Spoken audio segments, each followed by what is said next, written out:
Steve Chavis's memories of Detroit include watching the tanks roll down the street during the riots in the 60s, of listening to the Motown sound, and going to Cobo Hall and listening to James Brown sing Say It Loud, I'm Black and I'm Proud. No small wonder that when he attended CU, his dream was to become a broadcaster. He soon created a program called Eclipse, a Sunday night affair, which became the soundtrack for Black life in Boulder. He met the love of his life and spent his life dedicated to making and keeping his promises. My friends, say hello to Stephen Chavis. You know, a lot of times I do these interviews, I get a chance to connect with people who started when I started. Um, and this young man right here, and I started the same summer in 1975. Stephen Chavis, how you doing, man? Great to catch up with you, James Michael Brody. It is great to catch up on this side after all we've done and all we started back in '75. Man, that was a special time. Happy to tell some stories and recollect what Boulder and CU and life and the Most High has met and done with us and for us and through us. Yeah, yeah, and you blessed me with this, and I really, I thank you so much for your time, and this is so important. I want to start where I normally start. I want to know about the family. Who are the people that made Steve Chavis Steve Chavis?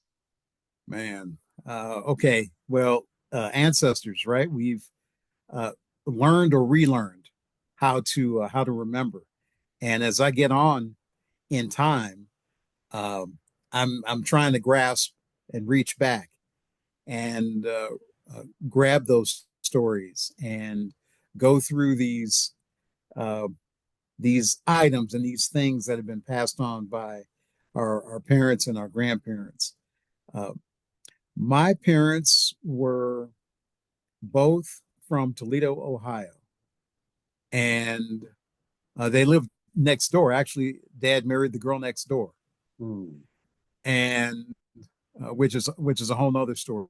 But he served in World War II, uh, working on an aircraft carrier in San Diego and shore patrol, and as I found out later, and came back and actually, as a few black men did, used the GI Bill to finish at the University of Toledo and get through Meharry Medical College in Nashville, Tennessee.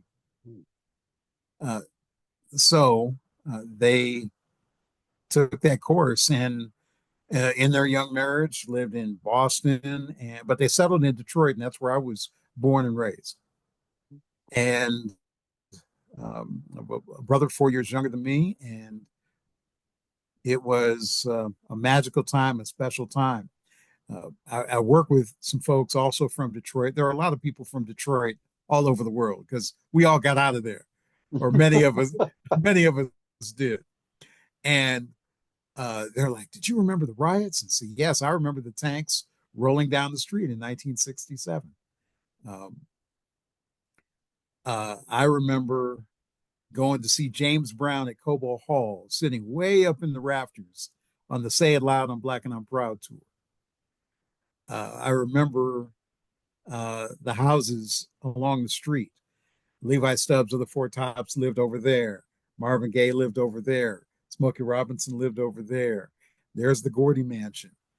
Uh, this is life in Detroit. Uh, so I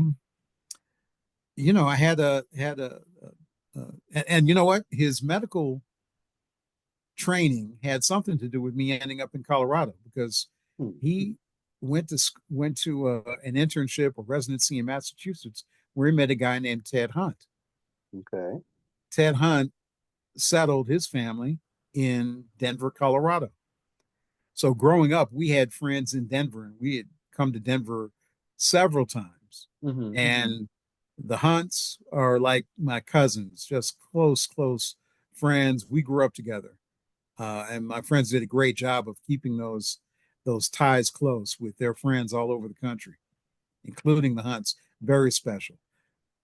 And when I had a chance to go to Colorado, the only reason my parents found it acceptable was that I was under the watchful eye of Ted and Joe Hunt. And if I got into trouble, they would straighten me out or fix me up or set me straight or whatever. And so, Jocelyn and Michelle and Quentin, man, close. I mean, as close as friends as you can have in the world. Now I'm gonna back you up for a second because you grew up in Michigan at a very interesting time. Like I said, you were there. You saw the riots. You saw a lot of change taking place. You're a child. How is that impacting you, or were your parents able to keep you protected from some of that? Life in the city is it's city life. You walk down the street and you carry yourself a certain way. Hmm. You don't go downtown and look up at the tall buildings. You walk like you're going somewhere. Um, I remember all the black businesses, including my father's clinic, put this big sign in the window that said "Soul Brother." And if you had a Soul Brother sign in the window, rioters would likely pass by and go on to another spot. Mm. Um, I was, living in the city. I was very like, wild. I was the wild child. I could take a bus before I was driving anywhere in the city, and I could handle myself, and would take my little adventures and go around and see people and do things. And it was a different time, man. We had house parties Mm. with black lights and stacks of 45s. And we'd go downstairs and we would dance and reenact Soul Train. Oh my goodness. This is my growing up, man, in the early 70s. So uh uh you know, when you're from Detroit, maybe you feel like you're a little tougher. It's a working town. People work. You Yeah. got to work. It's other places, Milwaukee, Chicago, Cleveland. These are hard iron belt, rust belt cities where you have to work to make it. And uh, we traveled a little bit, Hmm. family trips to the south, to the west, uh, and you come to understand that northern racism isn't much different than southern racism. There's some different things about it, but um, I say that because the black doctors, in particular, had to integrate the hospitals in Detroit. Hmm. They had to fight for any financial advancement they were going to make. And some of these guys were pretty fly, man. They were pretty awesome, pretty special, pretty successful. Hmm. There was some attainment of wealth, um, but money isn't the end. Uh, People trying to make a good life. Good lives were made in Detroit. What I recall, I mean, my father was stationed at Fort Custer, not too far away in Battle Creek, and so we would make frequent trips into the city. And what this just shows you how detached I was. What I remember about Detroit was Jose Feliciano in the World Series, Sure. and how that really seemed to galvanize the city in the midst of all of that crazy, and it's all of that pain, all of that. Did you were you aware of that? Were you a part of that? Did you see it? Did it have any impact on you? Uh, well, I'll say, Detroit folks, we're from Detroit and we're proud to tell you we're from Detroit. Um, a lot of people give up on Detroit. I still have hope for the city. I've seen it go through ups and downs, and it got a lot worse before it got any better at all. Um, there are a lot of great things about the city, but it's a cold city in the wintertime, and it's a hot city in the summer. Yeah. People are they have that pride, man. The Tigers do well. The Pistons do well. Everybody's on top of the world, man. You're hugging strangers. Sports does that. Yeah. But we saw opportunities for the city to come together in rebuilding after the riots. We were active with a lot of interracial groups that were about a Detroit Renaissance. So there was that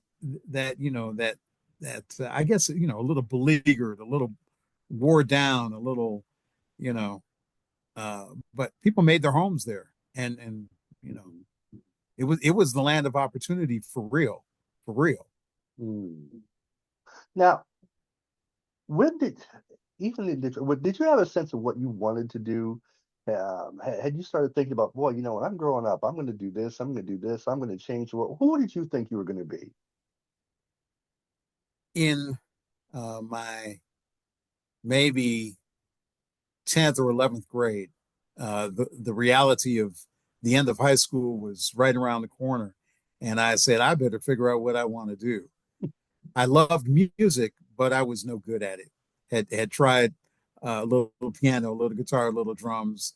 Um, didn't have the discipline or the patience, but I loved music, and I could break it down, and I could tell you about music, and you know, uh, vinyl heads, people that love music and records, will tell you who's on every instrument and who produced it and who wrote all the songs, and that's part of why I ended up in radio.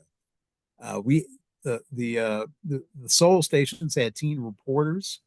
Donnie Simpson, before he was in DC, was from Detroit, and Simpson's record shop was an institution. Hmm. But Donnie Simpson, man, was an inspiration to a lot of us who said, you know what, we could do this communications thing. And I started looking at people like Carl T. Rowan, and Bryant Gumbel and Greg Gumbel, his brother, and all these Max Robinson, all these black faces in media.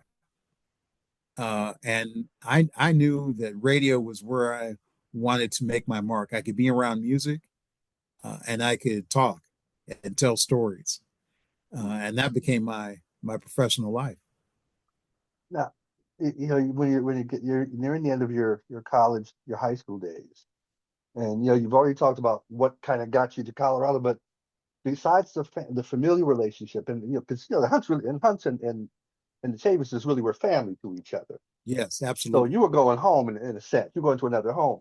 But what else made you think about Boulder in particular?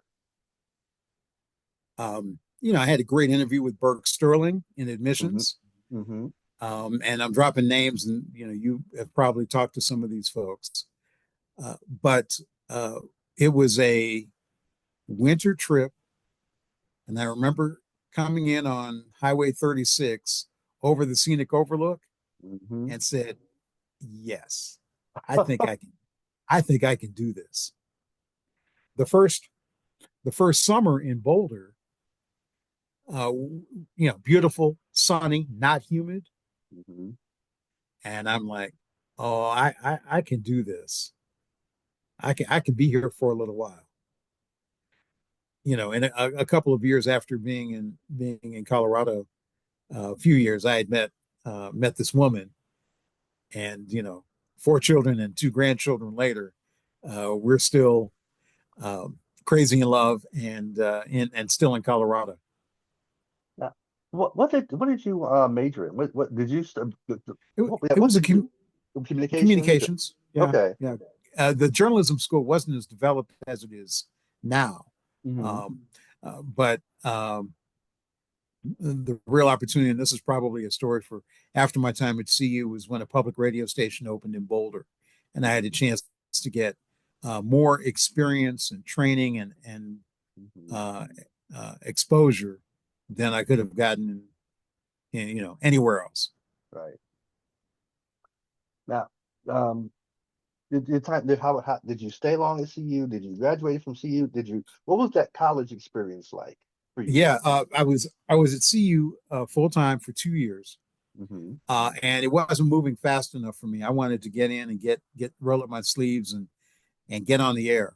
Mm-hmm. And so uh, Dad said, "Well, what are you going to do? Because you got to go to work. You got to figure it out." I took a technical class, an electronics class. Got my radio license, which you needed at the time. I could work on transmitters. I worked at Storage Tech. I used my electronic training. Um, and like I said, that opportunity opened up eventually at KGNU in Boulder, the public radio station, to be a volunteer, to be on the air twice a week, to be on staff eventually. But that was my fast track. And then in the years since then, have returned to see you a couple of times to pick up a few more credits, and have just a few more to go before I get that bachelor's, and it's on the horizon. Now talk about, because I know the history. I mean, and I'm gonna tell on you, Stephen. You were the black man. You were the voice. You were for people in DC. They talk about the quiet storm. You were the quiet storm of Boulder. And every Okay. Sunday All night, right. my friend, the Eclipse would come on, and we knew it was going to be happening. How did that develop? When you came to the station, how did you go from sort of volunteering to becoming that guy on Sunday evening? The building of a radio station is a very hands-on process, and it's really, timing and serendipity, and really great fortune to be able to say to these folks, "Hey, I hear you're building a radio station. I've got a little bit of training. How can I help?" Mm. And they say, "Well, you can pick up that pile of wood over there and move it over here. You can help us hammer this wall in place, help us put in this window. You can help us run wires through the wall." Pretty soon I'm hanging around the engineer and putting in labor. So when they were deciding what to put on the air, I had a couple of ideas. One was for a Friday night soul show uh, called Moods and Grooves, and the other was for a Sunday night uh, Black experience. I wanted poetry. I wanted news and public affairs. I wanted the hippest, most socially conscious music I could find, and danceable as well. And uh, the Friday show was good for a year or two, but the Sunday night Eclipse show just picked up steam, and I couldn't do it myself. There were Mm. several people that came along, um, including Hilliard Scott and Becky Davis. And Becky went on to her own glorious career Oh in yeah. communications and in the music industry. Have you had her on? Because she's got a great story. I'm working on that one. Okay, all right. I'll put in a I'm good working. word for you. I'm working on Becky. Yeah, It's I'll put actually, in a good word. yeah, I saw her down in Denver. God, it's been a while now. But when she was running something like 7 or 8 radio stations at one time or something, it was amazing. Yeah, she Um, she is she's done quite well. I'm so proud of her and encouraged by her, and she lifts me and many others up. Has mentored many people. mhm. So, hey, the Eclipse story. I hear that Eclipse is the oldest sustained hip hop show in the world. Mm. They've taken the Eclipse story on Sunday night out of Boulder and checked at all the hip hop shows and all the hip hop stations around the world. And Eclipse from 1978, May of 1978, shows up as the oldest continuous hip hop show on the planet. Did y'all know? I mean, did you have any sense of what you were of who you were reaching and the impact Hey, you were having with people? Because brother, you were like appointment radio because it wasn't like you could tune in on the internet or something and catch it later. You had to be there and experience it live. yeah, it was right now. People were making cassettes off of the radio Hmm. because there wasn't our music wasn't anywhere on the radio, and so if you were looking for it, if you were longing for some cultural connection, as in the music that we like, there was that sort of refuge on Sunday night from 7 to 10. We needed uh, uh, we needed a lot of people to pick up the show after I left, uh, and after Hilliard left and Becky left, we needed another generation, and they have come through. I mean, there are, people making that drive back and forth to Denver to Boulder with their crates of records to keep the music playing. But there's so much community energy, and they've had, local artists come and tell their story, spoken word artists, rappers, producers, beat makers. It's continued to be a real vibe on the scene because people needed it, and you get that outlet in public radio that you really don't get in any sort of commercial format. Mm-hmm. So that's part of why it's successful, is because people need it, people want it, and people in Denver were saying, I was scratching my radio trying to pick it up, and it wasn't that strong, but in certain parts of Denver you could hear it. Mm-hmm. So now, this is the inside baseball part of this. I remember one thing I remember is that that first station was near a creek, and you could actually, when the window was open, you could hear the water rustling by. It was just like, the equivalent of what calm is today. It was this sort of this gentle thing that was happening in the background, and it almost like became the undertone for whatever was going on in the studio. We ran a mic out there to make sure you could hear that creek because we knew it was special. And what an idyllic location. And they since have moved, and that station, talk about a survival story. Yeah. But yeah, you have good ears. You caught that. I caught that. But I said, somebody I think mentioned it one time.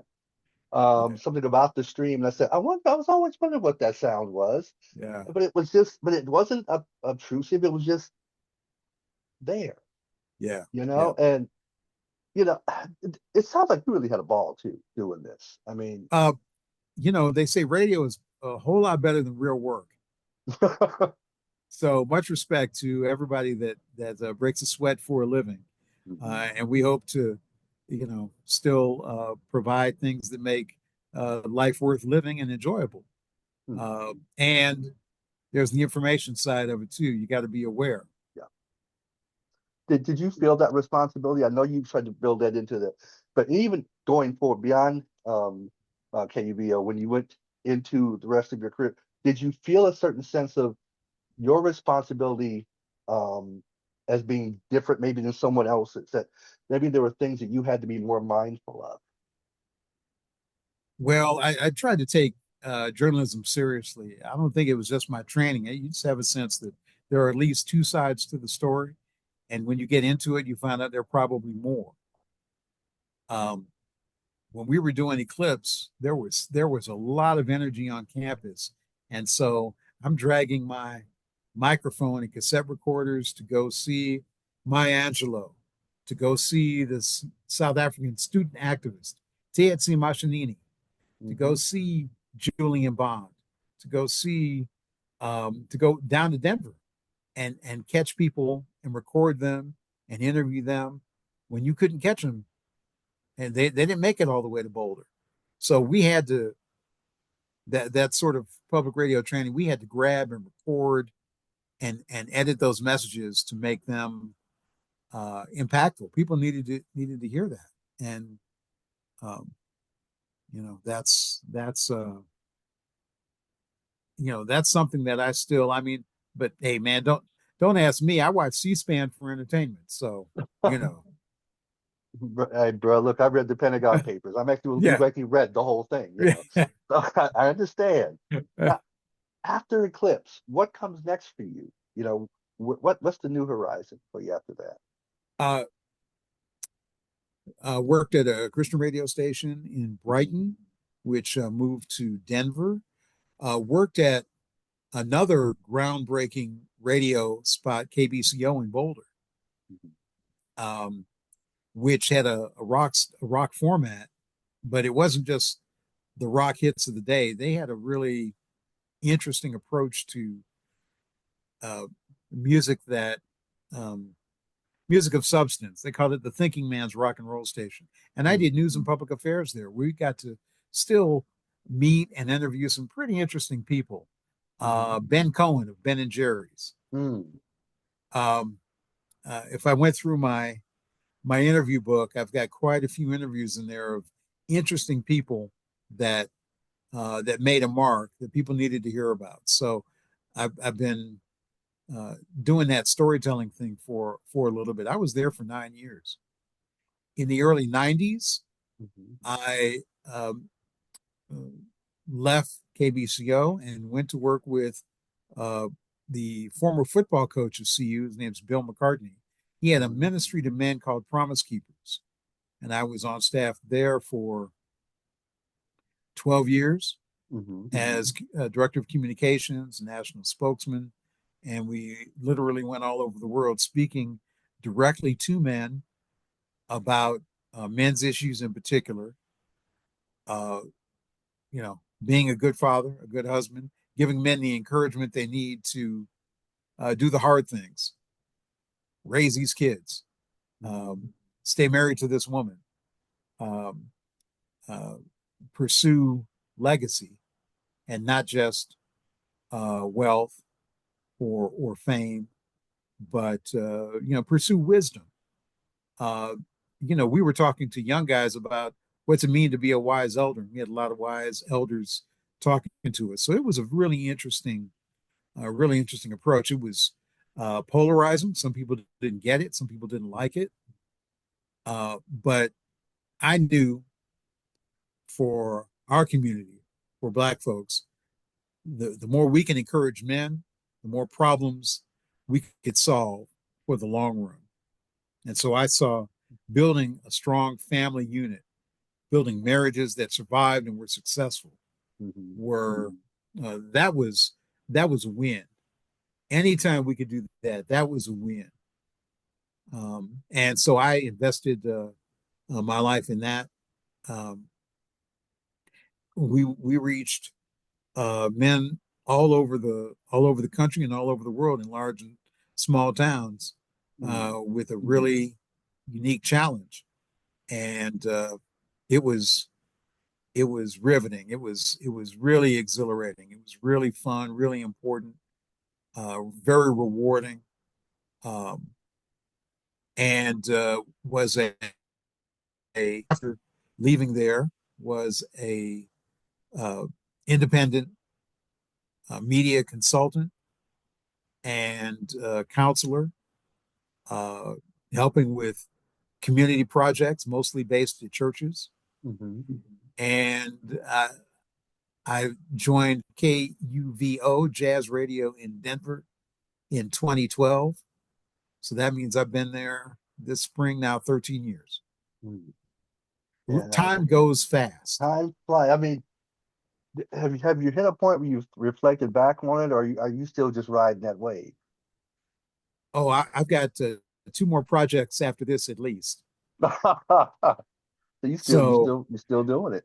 you know what? I'm inspired by some of these jazz artists. Some of these guys, men and women, are 70, 80, Yeah, 90 years old, making music, making records, writing music. yeah. Um, Well, think uh, that brother with Sun Ra. He's 100 years old, man, and he's still yeah, playing. He's yeah. touring. Leading the Sun Ra Orchestra. Yeah. These are the talk about music keeps you young, Yes. and we know black don't crack. Hey. So Hey. if I can follow my wife's leading and keep improving my health choices, my food choices, food is medicine for real. Uh, and stay strong. I got at least two more chapters. Talk a little bit about music and where it is now, because we're doing this probably a little bit after Kendrick Lamar's performance, and there are a lot of conversation about this. Some folks got it, some folks didn't, some understood it. Even if they did, they liked it, they hated it. But what I see is a evolution of music as a communication form, as for at least in our community, a way of protest, of signifying, of reclaiming culture, all these different things going on. Where is music, especially black music, right now compared to where it was in 75, in 65? Um, all right, so just mention for the record the the music industrial complex. There is, I believe, and the NPR podcast did a tremendous job of tracking rhyme and punishment and the manipulation of music to the destruction of our people and to the filling of prisons.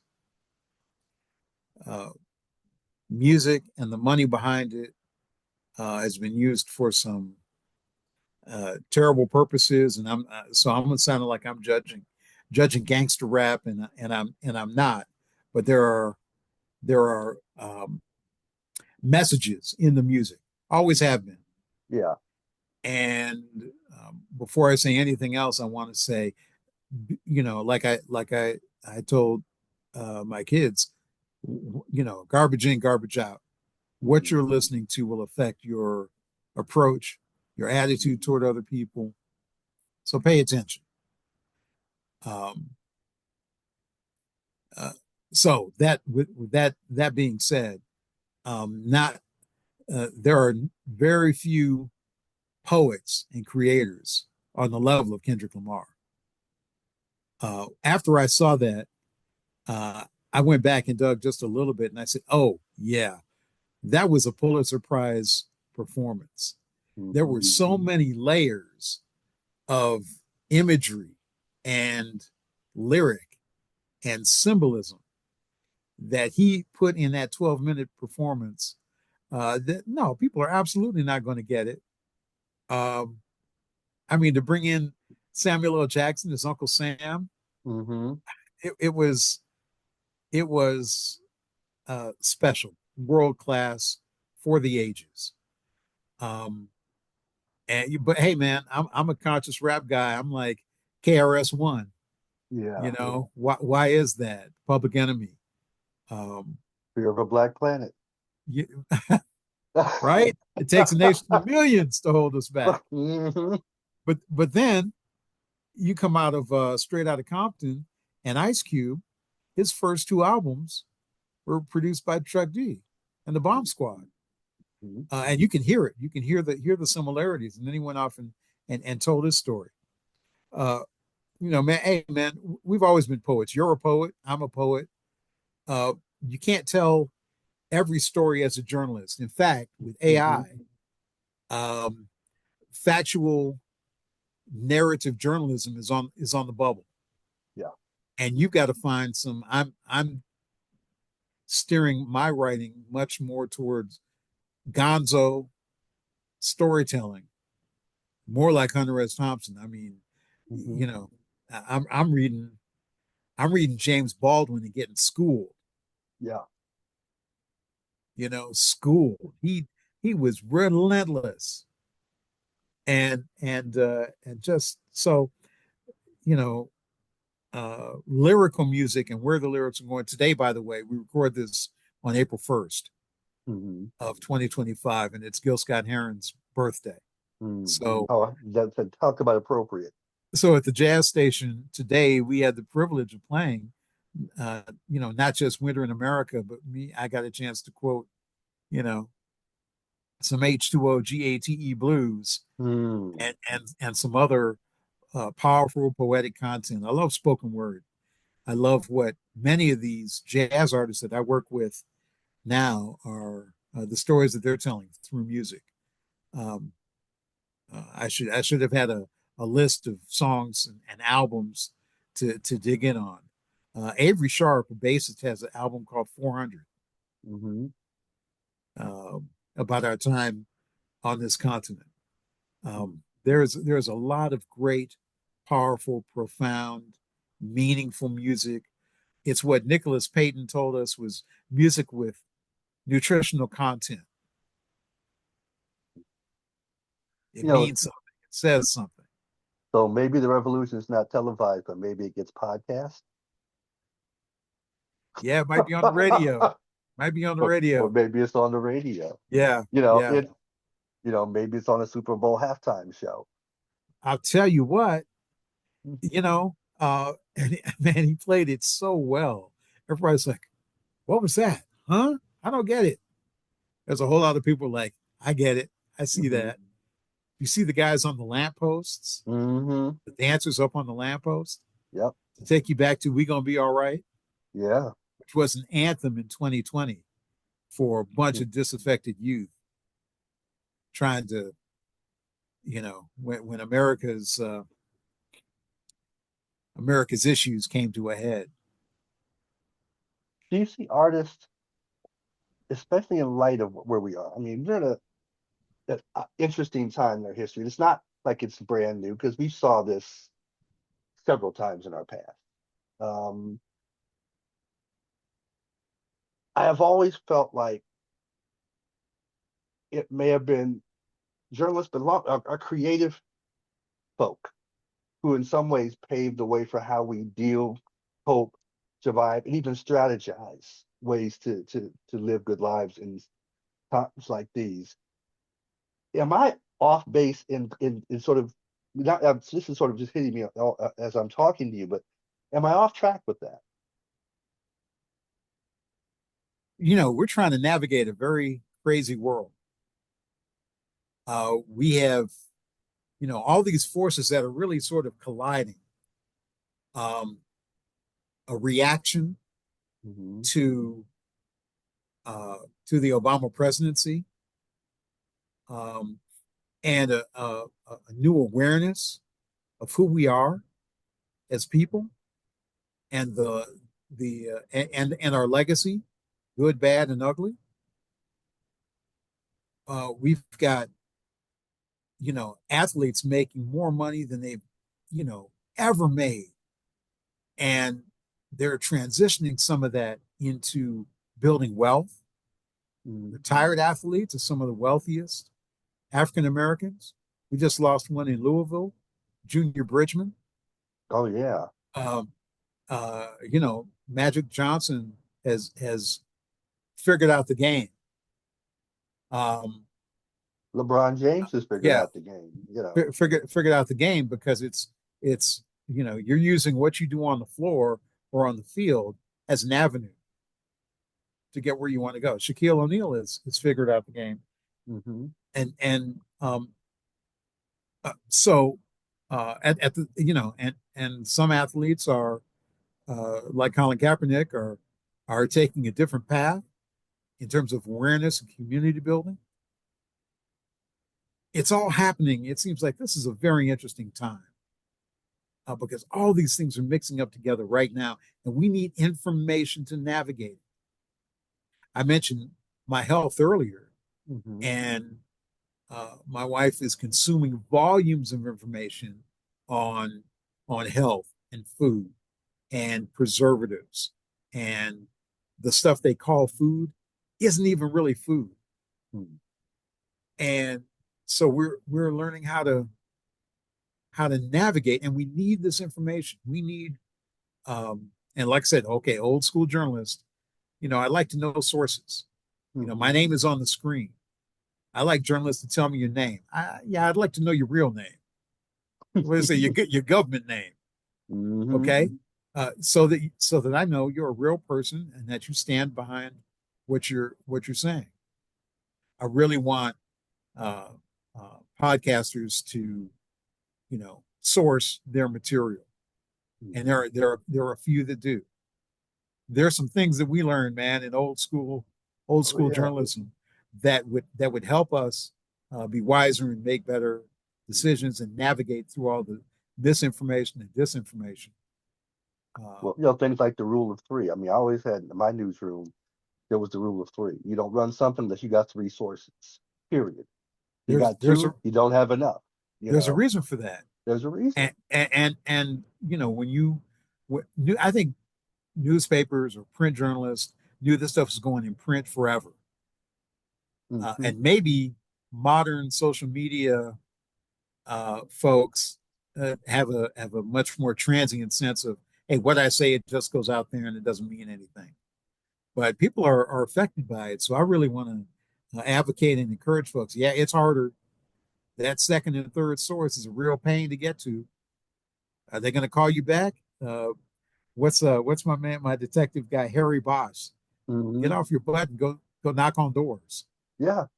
You And, know, the thing is, because, what you and I are doing here right now, we were talking offline about this.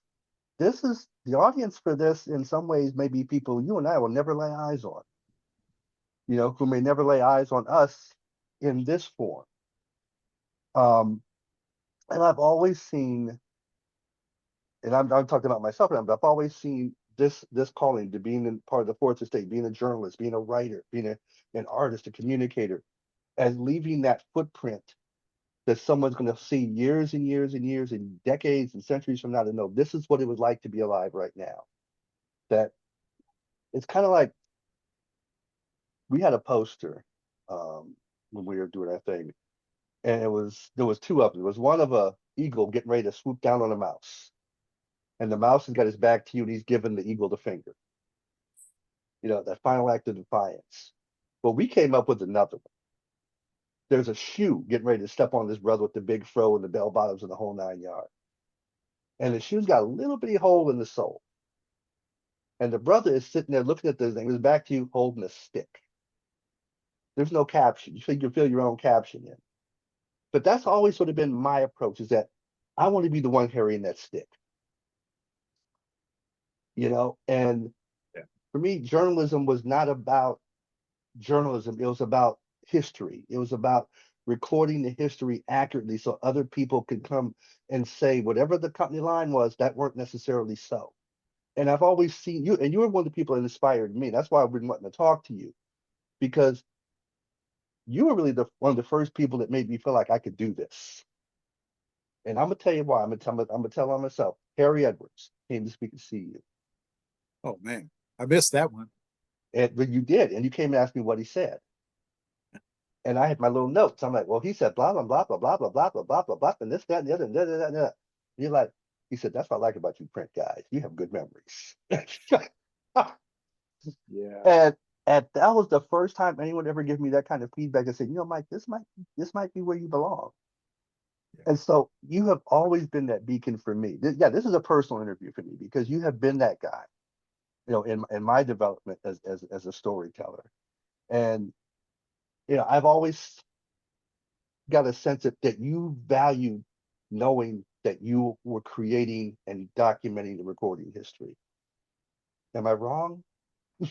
Well, I gotta say, my mom was a great reader. She left this world and left us thousands of books. Hmm. It was kind of an issue uh, in terms of there's no more room. These Where you books, gonna put them? there's no more shelves. But she instilled in me a love for reading, and but there's a scripture that says your life is a book, and so what we do and what we say, we're writing it, we're filling it in, and so we need to. The reason I read is that I don't want to make some of these mistakes that somebody else made. If I can read somebody else's mistake Hmm. and learn from that, then I'm ahead. Yeah. It's worth what I paid for that book. We can avoid a lot of mess by reading. There's a brother here in Denver, brother Jeff, who Hmm. does a show. One of the things I'm on a tour right after this. I'm going to go talk to brother Jeff, and I've got a stack of books that need to be read this year in 2025. More reading, less scrolling. Hmm. I like that. You know where I'm coming next, right? Just knock on your door where you are right now. Young man walks in. I will tell you how he's dressed, but you remember that guy. He comes in, he sits down across the table from you. It's 18-year-old Stephen Chavis. What are you saying to that man?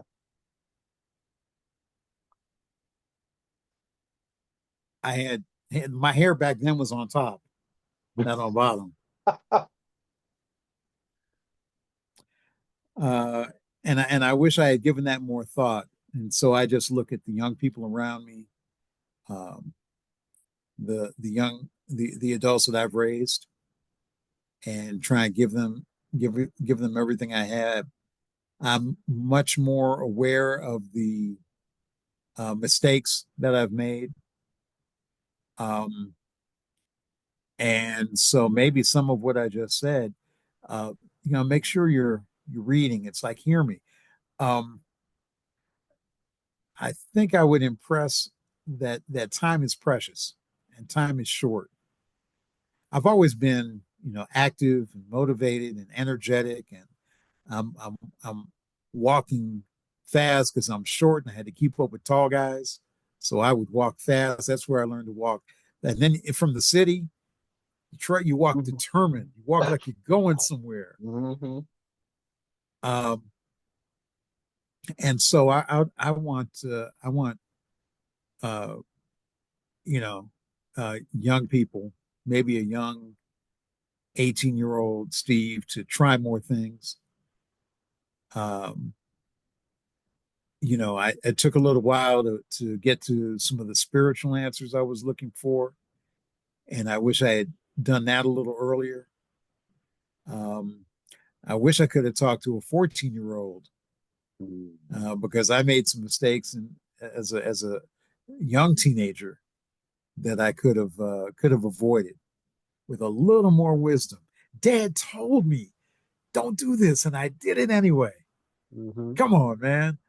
Mm-hmm. Mm-hmm. Uh, so, man, time goes fast. You're 18. In a minute, you're going to be 28. And a minute after that, you're going to be 38. A minute after that, you're going to be 48. And what do you have? What have you done? How have you made the way for folks behind you? I've been really blessed, man. A lot of privilege, a lot of opportunities that a lot of my contemporaries didn't have. I squandered some of them. I wish I was a little smarter about some things. Um, wish I had listened to some of the stuff that Dad said. I couldn't hear it. He tried to tell me as best he could. I couldn't hear it. I tell that 18-year-old young man, somebody's going to tell you some things. You're not going to hear it, but really listen, because if you hear it, you'll be miles ahead. So, people say, what did Frank Sinatra say? Regrets, I've had a few, but then too few to mention. Mm-hmm. I've got a few, and I'm happy to talk about them. But I've also been tremendously blessed, and like I said, I'm not done yet.